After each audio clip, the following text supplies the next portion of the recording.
Understanding terrain elevation is crucial for surveying, construction, and land development.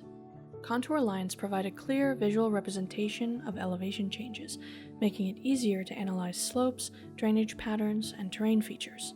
In this tutorial, we'll walk through the process of generating contours from creating a triangulated irregular network, or TIN, to exporting contour data for further analysis. Before generating contours, you will need to create a TIN. You can do so by creating a grid and then generating a TIN from that area.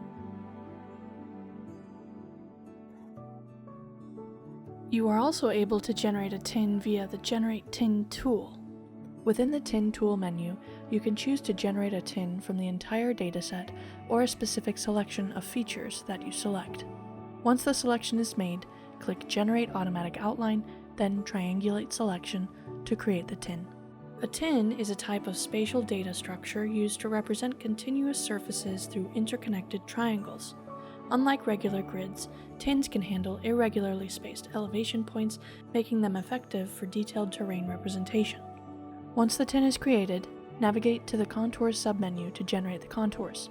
Here, you can adjust the contour interval to customize how frequently elevation lines appear, set the Z maximum and minimum elevation to generate your contour lines at.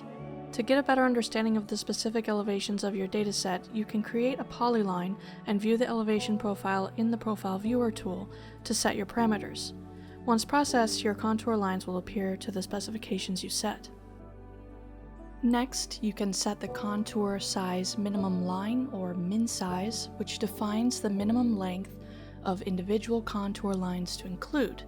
Increasing this value filters out small, short contours like minor surface bumps, helping to reduce visual clutter in your final output.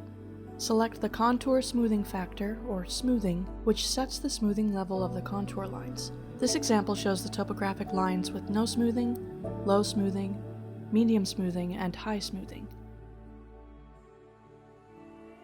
Next, you can toggle Trim Edges, which intelligently trims away components of contour lines that make contact with the border of the TIN, and toggle Index Lines, which are displayed in bold and are annotated with an elevation measurement in the scene, as well as set the frequency of the contour index measurements for every nth line. The generated contour lines provide a precise elevation map, which is essential for site planning, land development, and hydrological analysis. Depending on the surface of your map, the contour lines may be difficult to see. To see the contours more clearly, you can toggle off the surface model or dense point cloud, respectively. After generating contours, the data can be exported in DXF or SHP file formats. These formats are widely compatible with CAD and GIS platforms, allowing seamless integration into various workflows for further analysis, design, and planning. By utilizing the contour generation tool, you can efficiently visualize and analyze terrain variations, aiding in more informed decision-making for your projects.